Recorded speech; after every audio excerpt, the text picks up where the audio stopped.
This is the full VOD of the matchup between Hanwha Life Esports and Bilibili Gaming. Let's dive into the picks and bans. The Silas, personally, I feel like were bigger issues than actually a Jax coming through for Doran. So I am curious if that third ban here, after the only expect to come through on red side here for Bilibili, does end up opening up into something a bit different. For sure, and since we're back on blue side, the game 1 bans when HLE was blue side was Kalista, Renekton, Skarner, and the BLG bans were Aurora, Yone, Jax. Whether or not last game's Yone read changes things, I think the first pick Silas read would definitely change things. Not necessarily in banning it, but having a different thing to pick against it for Knight. That looks to me like the direction that we're going. The order did change for HLE, so they're waiting on this Renekton ban to see if they want to keep it, because they would want to be able to respond if BLG change up in the final ban phase. Yeah, I'm interested to see whether that one does stay. I don't think that the onus is on HLE to change things up. I think they could just keep it, but instead, yeah, you're right. The Vi is going to come on through. Now that last ban that was the Jax probably could be something else, and the Ezreal is going to be the ban instead. Really interesting that they leave open the Silas this time around and the Poppy. Yeah, it says to me that they kind of identified, look, we want to play dive against Hanwha. Let's just make sure that that Ezreal that can try and escape is going to be totally fine, but immediate pickup of the Jax to the opposite side, and oh my god, we're swapping it here. All right, the Silas going to be locked in. How's your rise, Zeka? That's always been the answer to the Silas, right, guys? Well, I think this is really interesting, because I think what BLG identified was, hey, if we give the Jax, we can actually take the Ashe, because the Silas problem is that if we take Ashe, the enemy team gets an Ashe ult, right? But now you're in a position where you have a good matchup as the Silas into the Yari. You don't have that stolen away Ashe shower. You basically win out on bot lane push, and now you get that counter pick in the top side as well. But it is a curiosity as to what Bin wants to go there. I am I'm a baffled big as well. BLG fan right now from the first 2 picks, because the Renekton ban, I think, triggers the Jax ban a lot of times. So BLG can still just pick Renekton on 3, I think have a good matchup. They'll still have great ultimates for Silas. They'll still have push with Ashe that can block the Kalista pick. I think they're just getting so much red side value out of these first 2 picks already. All I'm saying is, Bin used to be called I Love Camille. So, yeah, always an angle for him to just match firepower with firepower, right? And especially when you've already got a lot of dive, you've got that set up from the Ashe. You don't necessarily need that coming through from your top half of the map either, but on going to try and take the Rakan away from Delight, but also very strong pick for him, it looks like, but okay. Freljord? The good old Freljord bottom lane could be coming on through, although the Gnar, as we've seen, sort of surging in priority, going to be an answer here. Depends on who you ask, but some can say a self-counter pick. We know that Keen has been pretty outspoken saying that Jax just kind of wins in this matchup, but it's certainly been seen as all sorts of different things over the years. And I mean, this tells me that the Renekton ban's gone for the rest of the series. The fact that Jax still got first picked, the fact that Renekton didn't get picked whatsoever, but I still really do like the 1, 2, 3 here from BLG. I think the biggest problem is actually just the fact that Nocturne's now locked in, because it makes it kind of difficult for BLG to work together on the dive with a Silas and an R, but also leaves his Ashe very vulnerable. So as everyone jumps in onto the back line, Ashe is kind of left on her lonesome, and in theory she has the range, but you don't really have anyone to sit beside her. So I'm curious if we even get something like a Renata to nearly round out this composition for on, just to give some sort of backline support to Ashe in this scenario. And we'll see what type of flexibility BLG can show, because I think they can actually absorb with these 3 picks at the moment. Yeah. If they were hovering Braum, and if that Renata ban is real, which I think it is, I think they can still take Braum and just absorb a lot of this dive. But that's not the type of team we've seen win a lot of games. We've seen the full dive teams just matching up against each other. But I really like the angle here for them to just pick more protect champions. I'd love them to lock in this Braum right here. I feel like they've just been playing really good reactionary League of Legends over the last couple of games. Even in the game that they lost, that was incredibly close for the majority of it. That is going to be the Rakan locked in the end, though. On did have a brilliant performance in game number 2, so they're going to stick with that one. And now HLE rounding out their bottom side of the map. No Ezreal, no Kai'Sa. Definitely his 2 best. The Twitch ban is absolutely adorable. We'll see where he's going to go, though, as Zeri. I haven't seen her for a while. Yeah, I think it was to try and deny the Xayah Rakan coming through from Hanwha and kind of having that safety for the dive. Oh, Zeri he is. It's the been a first long Zeri one of the to see tournament. this. Yeah. Okay. And Delight is going to lock away the Rel at the same time. Look. They're going in. Yeah, they are. They're going in. We'll see. We'll see about the Zeri. And I figured they're lane swapping anyway, and they're going to have so much power through the Jax R that they can kind of just wait for the Zeri to be late game insurance. Well, that is a Wukong. That is a lot of mid-game power, if ever you see it, but not necessarily a lot of early game, and I guess in response to the Nocturne, that makes a lot of sense. Yeah, and that's where my head's at is, hey, you just farm to level 6 alongside the Nocturne and become really strong. Also, when you look at BLG, you know, Ashe should have pushed into that bottom side of the map. Nara in those early stages can control that matchup in the top side as well, so you're not necessarily needed early on the map as Shun. So I think it is a nice adaptation to go for a jungler that can match some of that team fight potential. Plus, again, you kind of have an access to both sides of the fight as a Wukong. You both access to both sides of the fight as a Rakan as well, thanks to their charm. So I think it is BLG trying to cover for some of the weakness of a potential dive onto the Ashe. And I just want to say, as far as ultimates for a Sylas are concerned, I imagine Knight's feeling pretty good. You mentioned Nocturne and stuff like that being really important. Both teams have a Nocturne. For all intents and purposes. And one of them has more mobility than the other. So playing around both paranoias is, I think, going to be very confusing for us, but something that both of these teams really do need to take into account as well. But it feels to me like back-to-back really, really good drafts coming out of BLG moving into this third game. And this is for match point, right? You win this and you have so much extra leeway in this series. And you can choose which side you win on if they manage to take it this time. And I think getting a red side win if they're able to do so is just so valuable. The reason they are in the situation where they don't have the blue side priority is because they were a 3-2 team in the Swiss stage, so they didn't have side select coming in, and then the loser of every game in the series gets choice the next time. So if BLG did win this one, even if HLE could choose blue in game 4, if they then won game 4, BLG could get blue game 5. So it's just an extra little wrinkle that would really put them in the driver's seat if they win. Certainly would. It's like losing a service game, right? And that is not great when it comes to tennis, unless you're really good at not necessarily being a server. It's a different game and not one that I'm all that familiar with, so we're going to get off that topic. You're brave to go down that one because I've got no experience in tennis. I like that Roger Federer guy. He was pretty cool. I was sad when he retired. It's okay, Knight is going to find Delight. And Delight is just going to crash his way out of there. All right, 15 love. Spells needed. Deuce? Yeah, do we have... Who's serving on the next play, We're done. Did you actually just go from 15 love to deuce, like, straight away? Yeah, Damn, it's like a triple kill. Okay, beautiful. Well, we're grouping. We're trying to get something done here. As Peanut, some Dustbringer value as Doran off to the side, avoids a little bit as the volley does come on through, slows him down momentarily, but he does make his way out. Delight was ready for the crash over the wall. Zekup moving on in now, so will we have some relatively normal lanes? That's the question, as I think we're going back to Australia, never mind. Yeah, and the fact that Bin is already on this lane and the bottom side hasn't shown is kind of giving an opportunity here for him to get that push. You can see Doran immediately trying to get on towards this bottom side. Going to invest the TP again, so very similar to level 1. Zelt getting nice damage here. That's a flash in from On, going to go for that grand entrance. Viper already having to flash as Delight crashes his way out, but already Viper down to half health and without one of his summoner spells, one of the most crucial ones as they look to match this lane swap. And the early Ashe laning phase, being able to catch them like that as well as getting the early flash is just going to be a lot of pain for the Delight and Viper. I mean, this is part of why some people were lane swapping in the first place, is to avoid some of these disastrous 2v2 matchups. So really good. It's a little bit of a flip when you're doing these send both duo lanes top type of lane swap prevention methods, but BLG win this one.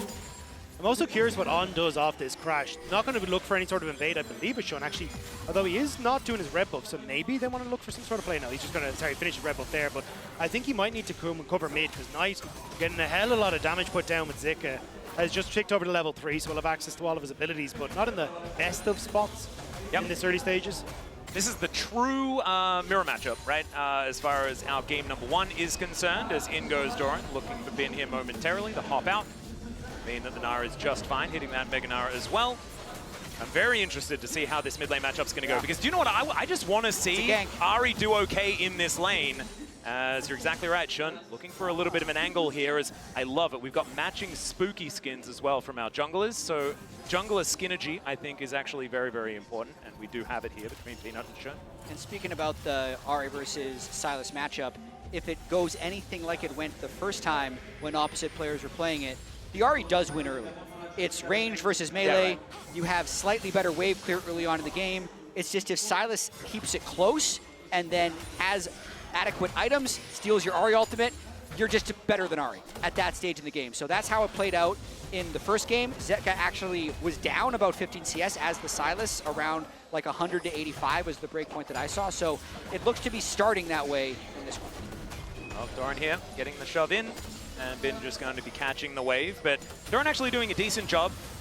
And I do want to talk about this because I think that Doran gets a lot of flack as a top laner, and I think that is, you know, thanks to me in a lot of part, right? Like, I think that a lot of us have been pretty critical of this guy. His Jax has been really good. And as far as Jax play is concerned, he's very different to that of, you know, Bin's Jax, for example, that just destroys 1v1, feels like he's an absolute monster in a side lane that always needs to be answered. It's Doran in team fights that makes this Jax look absolutely ridiculous. Him getting multi-man counter-strikes and setting up for the rest of his team is sort of how he makes this champion feel so good. And the respect has been there from BLG towards Doran's Jax this whole series. Like, can you believe the BLG actually banned it blows Jax me away. 2 games in a row when Bin is on the team? Like, I've never seen that before. No, I don't understand it. Viper is going to be pushed away from the lane once again, as you can see as far as CS is concerned, down about 10 as Delight in somewhat of a precarious position. Peanut going to be moving up as well. Delight looking for a bit of a crash down angle. Grand Entrance going to be getting a knockup. Good little interruption there as now On is in a bit of trouble. Viper trying to get these burst fires down, but Shun looking for him. Dash out, and it looks like Viper will be safe for the moment. The clone coming on through here as it's Peanut taking the majority of the damage. He might be able to get out of there. The extended range of that extendo beam out from Viper is going to deter them, and BLG will back away. It was a little awkward from the beginning because Shun flashed to try and give On some sort of way to battle dance his way to safety, but he ends up going back towards Elk, and then I mean, Ash value, right? Approach velocity, you're able to chase down people so well once you get a couple of these autos, and Elk not exactly happy about that terror shot, but definitely taking control in this top side, but needs to get a reset in. 25 seconds until Void Grubs. Like to spend some of that gold and make sure that he can get his health back up. Okay, so here towards this bottom side, Doran just once again pushing in another wave. Zeka with control of the mid lane, and as far as tempo in comparison to the last game, it feels so much more even. It feels like BLG sort of had HLE on the back foot for the majority of the early game. This time around, HLE have been able to make some moves here as Grand Entrance going to get a knock up, but the charm was good there onto Shun. Jax is moving up first, though, ahead of Gnar. Yeah, Doran is going to dive on top of Knight here for the moment. Peanut only level 5. Level 6 so important for both of these junglers. You can see Shun still level 5 himself as the grubs have been started up. Peanut, of course, does these pretty quickly with the Umbral Blades. Ash didn't reset though, so you're in a position where Elk has to try and catch the wave, so Hanwha should just get these, and because Doran has so much control on that bottom side, the roam up nullifies Bin having that teleport advantage, so nice job here by Hanwha to play out the map state. Oh, wow, that sidestep absolutely beautiful there for Viper, as 3 grubs will go over to HLE. Feels like for the first time being able to actually take control of the grub pit. I'm still not sure that Viper is human, based off what I've seen so far at Worlds. He's a snake, clearly. He seems to be scripting or something. Like, I'm not sure what it is, but I know he's on stage, so it's impossible. He's just that good with his movement. I can confirm I've spoken to him, and he did not sound like an android. Interesting. So that's how they get you, though. Yeah, I know. Well, this is the thing, you know. You never really can tell. Just have to say, I was recently watching Battlestar Galactica, so I can confirm that it is very hard to tell them apart. Shun going to be taking the first dragon here. BLG going to be able to at least get that one. So a trade of neutrals here in this early game. Not going to be that monopoly that we saw in game number 2. A very different game is now the crash down onto On. He's going to be able to grand exit. Not a award, but it doesn't seem to matter as the big collapse here from HLE towards the top side going to be given up on for the minute. But look at where the wave is. So Elk and On have to aggress here, and that just sets up. If at first you don't succeed, go for another one here as On is going to look to turn this one around. There's the paranoia diving right in on top. As can they actually get it first blood? Goes over to Zeka, the extendo beam. Will be able to lock it down for Viper as well, and both carries walking away wealthy from that one. Great play from Hanwha. The wave was in a horrible spot for Elk. He needed to crash it so it wouldn't be frozen on him, and Hanwha collapse as a result and pick off both of the BLG bot laners. And that's everybody being on the same page. The kill distribution was also ideal. Zeka gets a kill for his time, and then Viper, the hyper carry, who was in a tough lane situation early against Ash, is now even in CS and a kill up. And so much of it comes back to that early play as well from Peanut, playing up around that top side, denying Elk the reset that he needed. He wasn't in a position to really get this wave pushed out so he could actually take his first back, and Elk and On end up being in a fantastic spot, or sorry, in a terrible spot as a result. And Delight, Viper, just waiting here. You can see in River, the chase down is so good. Delight gets on, and at this stage, they try to trade forward. You think with the ultimate for Elk, he's okay, but really great stuff from Hanwha and Viper being able to just barely pick up the kill on the exit as well. Fights like that is why teams are prioritizing Ahri so much. I know there's a lot of conversation about it being a bait pick, but just the space that you can cover there when the other team is just trying to crash a wave. Like, it's a relatively normal lane thing, but if it's a different mid laner, they actually can just flash away from that Nocturne and get away. Ahri can just close so much distance, though, to get the damage down and get the kill. And you have to say, you can understand some of the frustration here out of the BLG camp, because it did feel like they walked away from that draft feeling pretty good, right? And as a coach, you're walking off that stage and you're feeling like, I gave my players exactly what they need to win. And I think that they did, but after this start, things could be getting a little bit hairy. However, do want to just go back to the fact that this is not a massive gold lead by any means. It is one Drake in favor of BLG as well.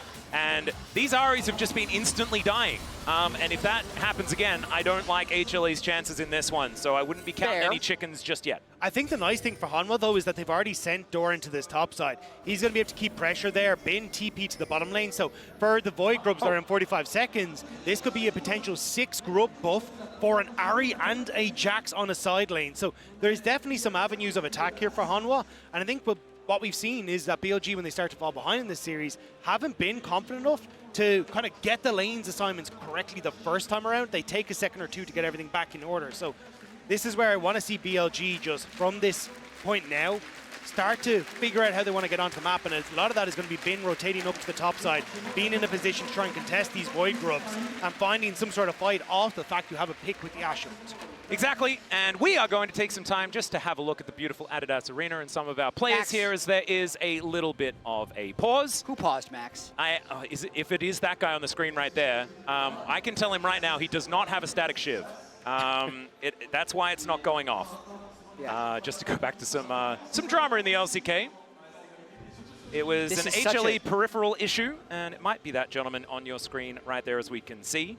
But hopefully we get that one sorted out as quickly as possible. I love it when we hear peripheral issue, because it's the least difficult to solve. You know, my stuff is broken. Please fix. You know, and that's the long and short of it. We hang out in CP mode for just a little bit, and then we go back. Yeah. So it was Doran. Maybe it was a Sippy Cup incident. I hear there are a few of those all across the world. They've been shockingly absent at this World Championship, but I gotta say, Oh, you shouldn't have said it. this is such, they'll never happen again. This has been such a cool venue for quarterfinals. I know we're only on day 2, but a lot of times with these quarterfinals being like a Thursday, Friday, Saturday, Sunday, sometimes it doesn't like fill out in the first few games, especially if you're in Europe, maybe because G2 didn't make it, it's not gonna be exciting. But the fans here have just been absolutely incredible. They bring so much hype. They cheer whenever there's a good play. It's just one of the best places to ever do an esports event. I agree. I actually can't remember an event in Paris that wasn't completely bananas as far as like the turnout, as well as just the passion from all the fans. So I would 100% agree. And I feel like we're so lucky, right? Like the Adidas Arena has only been here for a couple of different events, and then we get to take advantage of it right now. So absolutely joyous. You're having a look at it right now as Delight getting ready to get back into this one, as I believe we've given Doran an extra keyboard or an extra mouse or an extra headset or something like that, and he is ready to play some League of Legends again, and we are ready to watch him. And so here we go. Back onto the Rift once more. Zeka going to continue clearing out that ward, as Shonanon will be able to get rid of this control ward as well.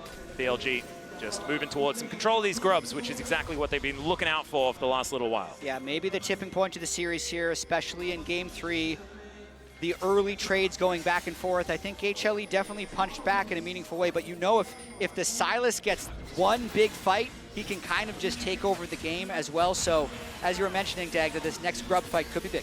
But watch how Helma are already moving here. So shifting Ahri down to the bot side, Zeri moving to mid to get mid control to come across. Bin has no TP available, and this is what I say in BLG. They're going to opt into a fight that could be a numbers disadvantage for them here. Yeah, a lot of vision available as well, and of course when you've got Paranoia to play around, that can be a danger. That is going to be grub number 1 locked down here for BLG. You know that HLE want to be able to get at least one of these, as now Doran looking for a bit of a wraparound, and it looks like it's going to be one grub going over to Hanwha, and BLG are just going to cut their losses and leave.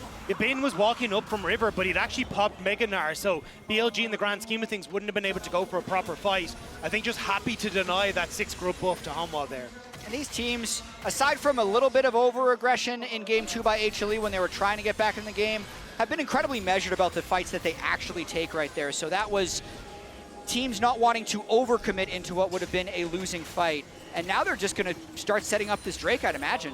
It's also great to see Bin being the one that's going up against the Ahri, because when you look at the itemization coming through from Doran, he's definitely going more towards the, hey, I want to go up against the on-hit and R, whereas you're going in towards the melee matchup. Now, same could be said obviously on the opposite side, because you've got the steel cap boots for Bin as well, but I think when you've got a little bit more range there, it's easier for you to deal with an Ahri than the Silas who just wants to jump onto Doran every time. I will say though, BLG has camped this Silas top lane with no teleport, so the Dragon, if HLE wants to set up and kind of hard force it, they'd be in a pretty good position to do so because they could get a 5v4 and probably just stop BLG from contesting altogether. Not to mention the fact that Doran's pretty okay in that matchup as well, up against the Silas.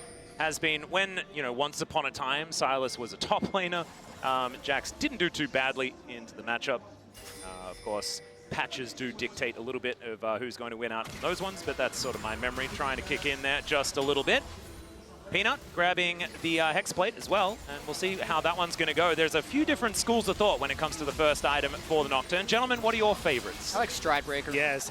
Yeah. I feel like a lot of people like Stridebreaker. But Peanut is in Worlds quarterfinal, so like I'm not sure who I'm going to take sides on here. It was Canyon that was the one that just said Hexplate is the best, and you should always build that He's a first. world champion. So. He is a world champion. The people we've Peanut's checked not with quite so that far yet, are really good at the game. Yeah. I've heard that Canyon's pretty good.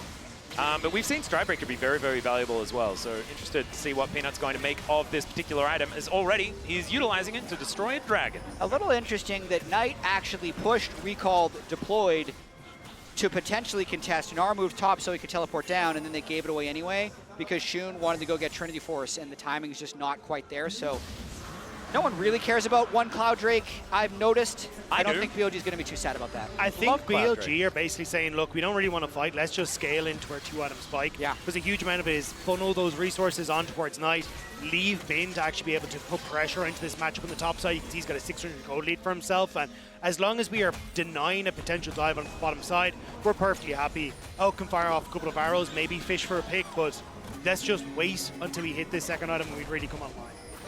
You can see Bin is going to have that back interrupted. He's ahead by a whole lot of gold, largely to do with the fact that he's, I believe, picked up a few of these plates as well as having a decent CS lead. Same can be said for Zeka in that mid lane. But I believe, like, it feels like both of these teams have a very similar idea on how they want to win the game, and that is not now.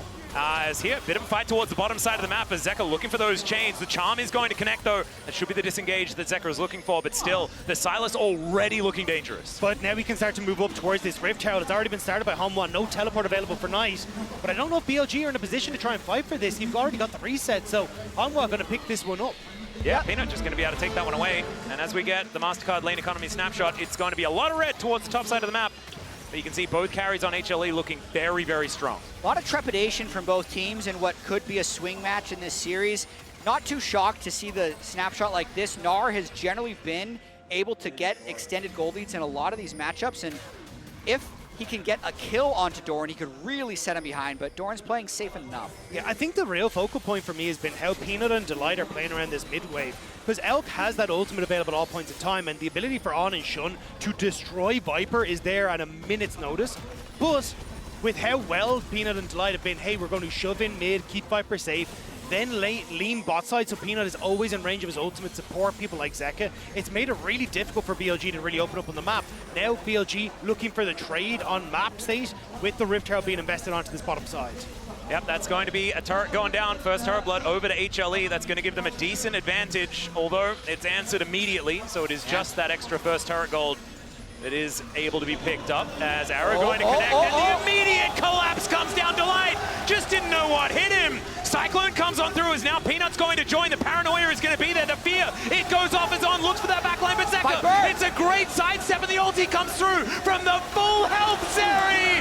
And oh dear, we may need to certify it as Doran is going to drop the lamppost on them, and Ben, he's got other things to say. It's a decent decent counter-strike, but is it going to be enough? He does take down On. He gets the double, but then he falls. BLG absolutely pounced on the lackadaisical Rift Herald play by HLE. Bin cleans up 2 kills. They actually managed to kill Viper at the end of that fight, and that is a massive turn. It's a brilliant collapse from BLG, and one they were setting up for a Knight, hiding in that bush with the Ari ultimate, and it's the immediate dive after Elk connects with this. You can see the second setup for the Rift Herald is coming through, and it's perfect timing. They immediately jump on towards the light, and as Shun goes in here, everything is used on towards the Wukong, who flashes away, which buys time for Knight to get those cooldowns back up.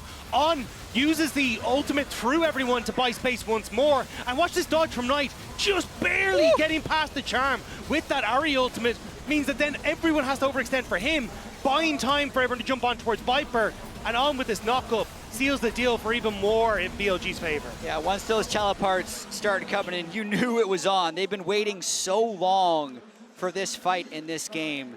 Yeah, BLG finally, close to that red side win. Yeah, some happiness coming out after turning things around here. 2,000 gold, 1,300 gold. I tell a lie, is going to be the advantage here as HLE looking to try and crash this one through as well. They should be able to take this down. 4Grub's going to be helping out there, of course.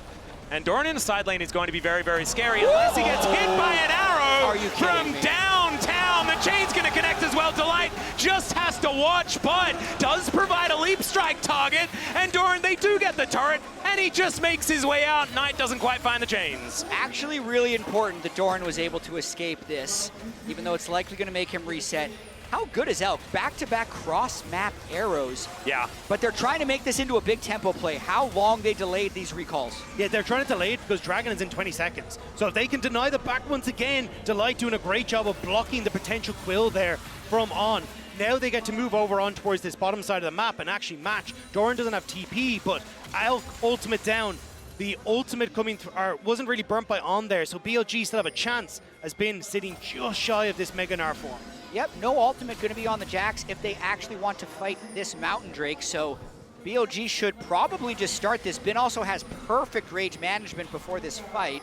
Going to make sure it doesn't go down too low, get some hits on that mid-wave. Yep, and you've got a fair bit of vision available here for Hanwha Life Esports to be able to get on over. Try and do battle here for the first Mountain Dragon of the game. Teleport to come through here from Zeka, who just completes his Leandri's.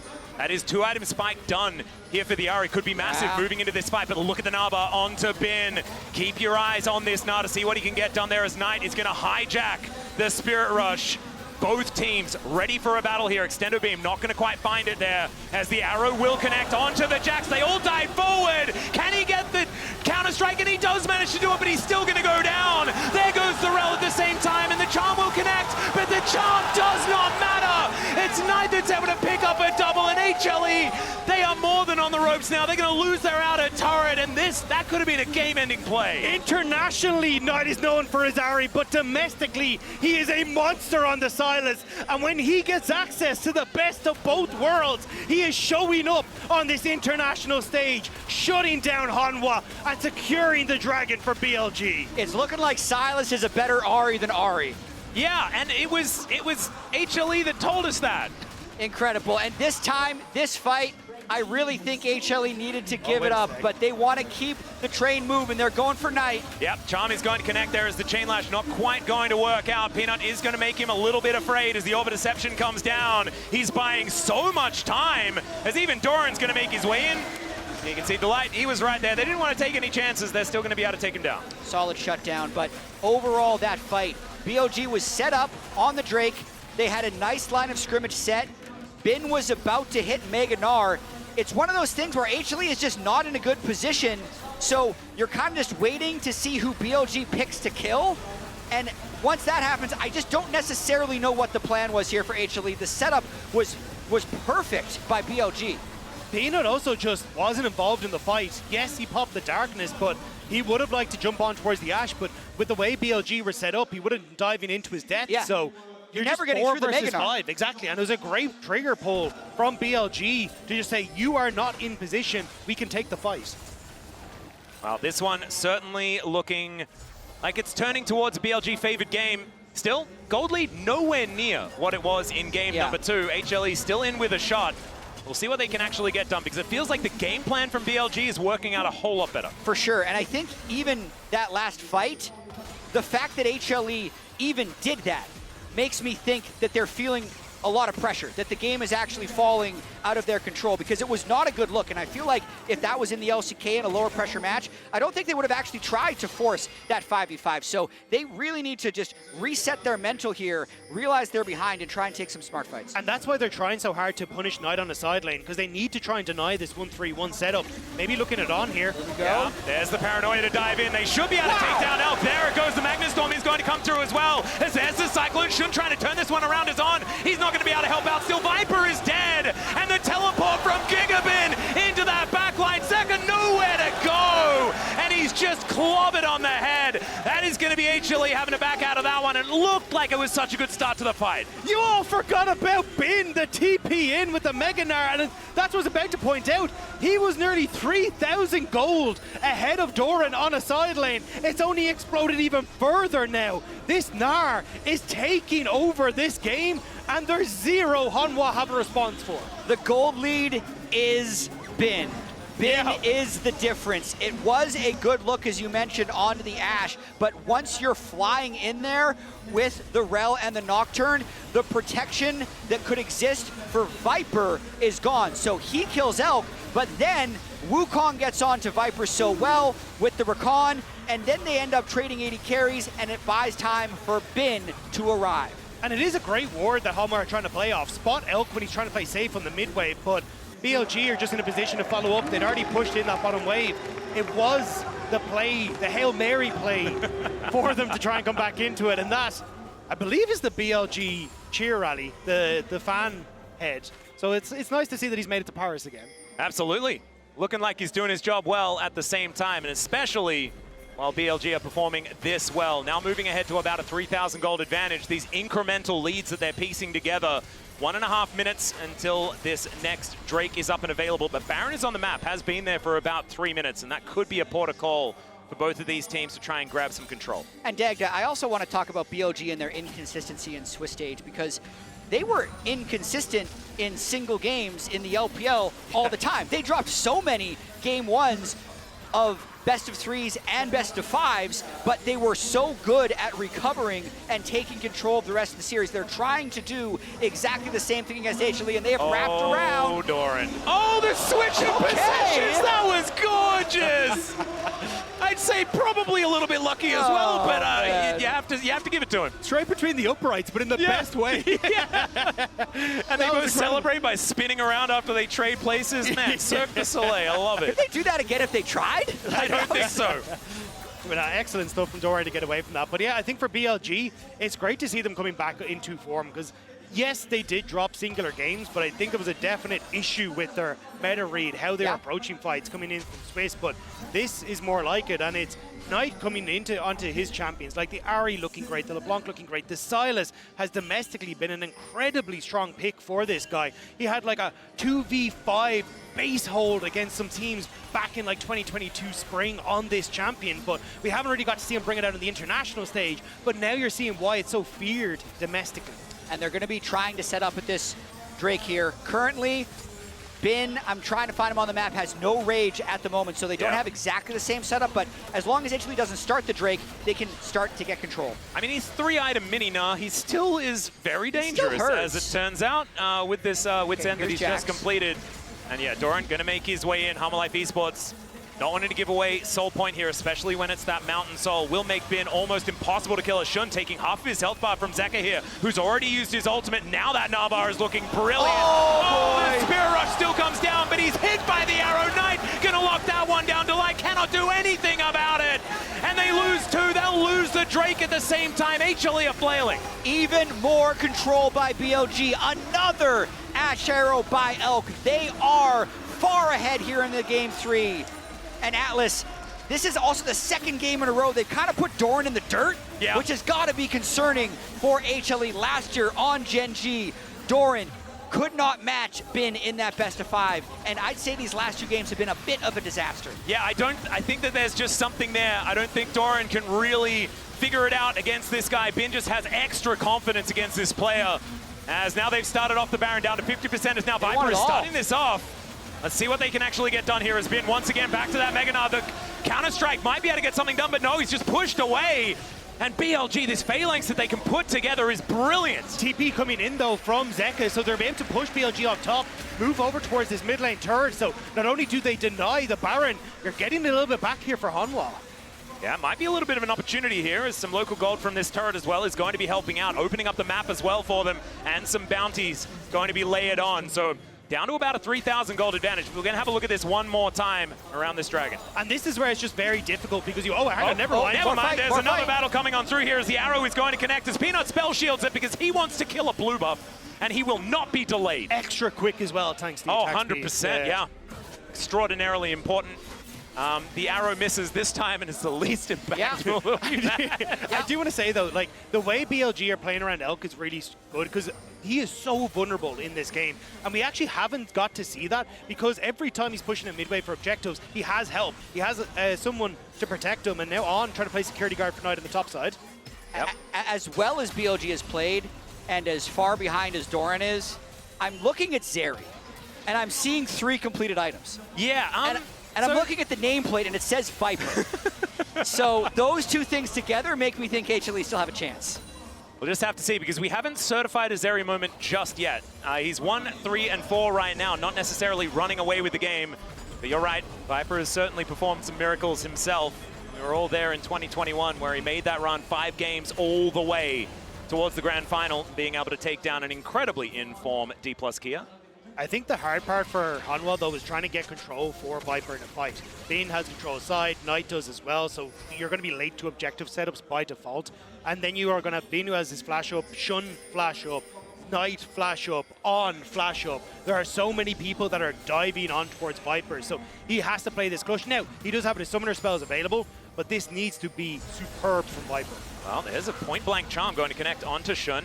He's going to take that as an invitation for more Biffo, but they're not going to actually commit to anything. And it's also Zeka, or it's also Zeri without an enchanter, which is going to be inherently a little bit less powerful. So still a very powerful position for BLG to be in the game. Not to mention the 2 Mountain Drakes already with kind of the bruiser front line they have, just giving them so much additional durability when you already have an RE team already being a little bit low in damage, and then because the Jax is a full item behind, there's just not very many people to actually get BLG low so that Viper can clean up.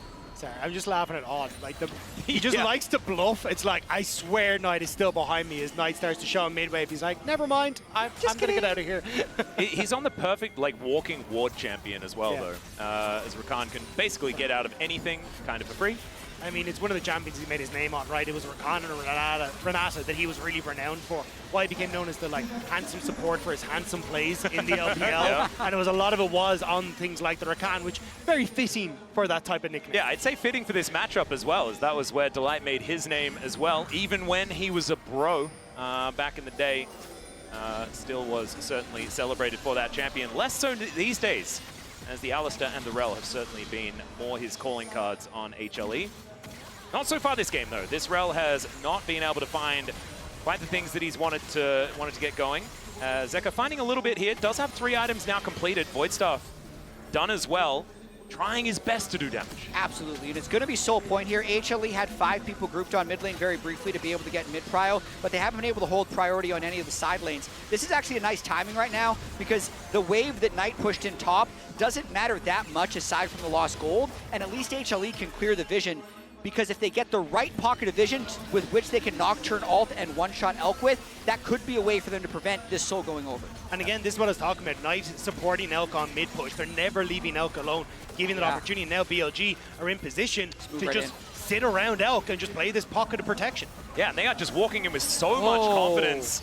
This is the way that BLG were moving in their domestic playoffs, right? It was just, we want this. We're just going to all move in. We are ready for a fight, and they are once again set up immediately. Zeka lost ult there for basically nothing. Knight stole his ult, so they're panicking and Yeah, going they for look play. for the backline. They dive onto where the money is, but that hop was gorgeous from Bin, and everyone else piles on to make sure that he's okay. He does lose a lot of his health bar, but he's still alive. Teleport at the ready as Doran diving on forward, doesn't find an engage angle.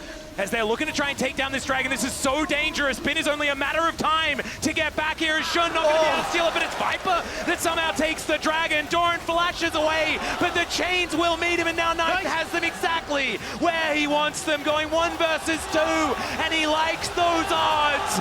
As it's Delight that's on the ground. Peanut now trying to walk away, gets the fear of Zeka. Not going to be able to do enough. They're underneath in a turret, and they're still destroying them. Night 9 was in the name because it's 999 on the Rift right now. An incredible performance from the BLG mid laner. This guy is having a pop-off on the Sylas. That is likely going to mean Baron as well for BLG. They didn't get the soul, which could still be important later, but that whole sequence to me was one in the setup by BLG. They got the Ahri ultimate early, and then because because HLE tried so desperately to get on Bin, that was really their last chance. They were never going to win a straight-up 5v fight without the Ahri ult against the level 16 Sylas, and we saw the conclusion of the fight when they did actually fight. And when we get into this replay, I want you to watch on the ult, flash, and the grand entrance to give the hop to Bin to get him over this wall. Watch here as he comes in. So everyone jumps in, goes over the wall, gets the hop for Bin, and then gets the grand entrance back out with that charm onto everyone. And that's what buys that space for Bin to get the reset off. And then Knight uses the cover of everyone jumping up towards the top side to sneak in behind. Delight is trying to mark jump, but as he goes on towards Knight, everyone jumps onto Doran. So it's a fight on 2 fronts now, which is perfect for champions like Sylas and for Wukong with the fight. Yeah, Arrow going to connect here from Peanut, who spell shields it very, very nicely. Still HLE. I mean, yes, they survive, but they're pushed away from their own jungle, not able to get that money, and everything is going wrong as we move towards the late game. There's just no way for Doran to get gold at this stage in the game because the Baron push is going to be so fast that he needs to group with the team. Bin doesn't need to group because his team is much stronger. He can continue getting more and more head off the side lane, so HLE is just desperately hoping that either Delight gets the absolute god tier engage or that BLG overcommits somewhere. And you've got to do something very quickly because Bin is now in this mid lane. BLG starting to support him. He's about to turn Mendinар, which gives him an opportunity to actually take pop shots at this turret. Elk sitting topside again. The ultimate is available. Can Peanut block it a second time? Yep, 2-level advantage as well as far as those top laners, so nothing that Doran can really do. But that's been the story of the majority of this game. Knight steals away the paranoia as well. That might be able to get them a little bit more of an advantage. Looking towards Doran perhaps, does manage to get a bit of damage down onto Shun, but he's not too worried about it as this Wukong. Orb of Deception doing some damage onto Elk, as you can see there, but HLE, it's just scraps that they're able to pick up right now as Delight going to be allowed to set up some sort of trap as another minion wave conga lines in, and BLG, this is as by the book as it gets, but it looks like no way in for HLE at all. And this is what they look like domestically. Super strong solo laners, the pick from Elk. Yeah, Arrow is going to be at least buffered there by Zeka. Paranoia does come down. Knight utilizing that one, has a hijack immediately. Well, almost immediately. Level 18 Sylas just barely has a cooldown on that one, so we'll see what he's going to be picking up next. Yeah, it looks like they're going to reset and then set up around Soul, unless... The interruption on even the empowered recall. That is going to be Elk going down, and maybe HLE buying some space here. As, yeah, that was the ward that was put down by Delight earlier on. And BLG, they lose their AD carry 1 minute before this dragon. Not a whole lot to fight around, though, for HLE. And that's the heartbreaking thing for Hanwha. Yes, they can get these waves pushed out, but it doesn't really net them an objective on the map. Elk, should be back up and available as it comes through. On, though, is moving in towards this bot side, just setting up this vision already for Dragon. Hanwha kind of need to brute force their way down mid lane, push back BLG, see if they continue the pressure on the map in that darkness to find more picks and push BLG back further, but you can see Bin, super strong, pushes in bot side already. Yep. Such a tight flash timer on Elk as well. That's why he has the Seeker's Arm Guard in his inventory right now. BLG, I think, just need this soul fight to close the game. They are stronger at the moment. Sylas, level 18, with the ultimates that he can choose from, is just devastating. The only thing they have to worry about a little bit, I'd say, is Elk getting picked off in one shot, because then the damage might be low enough. But the time it takes for HLE to actually kill the Gnar and the Wukong seems to be just too high. These item spikes are absurd as well. You got a Death Cap coming in from Knight. You've also got a Seeker's Arm Guard just casually there for Elk as well. So if they do dive on top of him again, he can go golden. Has a bit of an answer here as now Peanut going to get stunned up here from Knight. This is a little bit too far forward. Does get the shield is on. Looks to try and buy some space. Peanut may have baited it though as the ulti comes through from Viper. They take down the Nocturne and now it's Zeka that's the target. Delight just trying to play Peel. Viper still alive for the moment. The arrow going to be tanked by Delight and Viper will just get smacked down in the team by Knight. We'll be able to get another Spirit Rush as Doran doing his best to try and play 1 versus 3, but it's not going to be enough. Or at least he's going to buy a little bit of space, but then the chain's going to catch him. And 3 left for BLG. That's going to be an ace, and they might be able to just walk down the bottom lane. Doran desperately tried to keep the game alive there, but he couldn't get enough gold in his back pocket. And BLG are marching down on bot side, taking the red side game for themselves. 10 seconds on Peanut. He might be able to clear the wave. I think this is going to be it, though, for BLG. This is a dangerous one. Knight has so much damage. Now that Death Cap's come in, the AP going to be obliterating these Nexus turrets. The Nexus will be exposed. They got it. He makes them nearsighted, but the Nexus, it's right next to them, and they'll be able to take it down. Match point for BLG.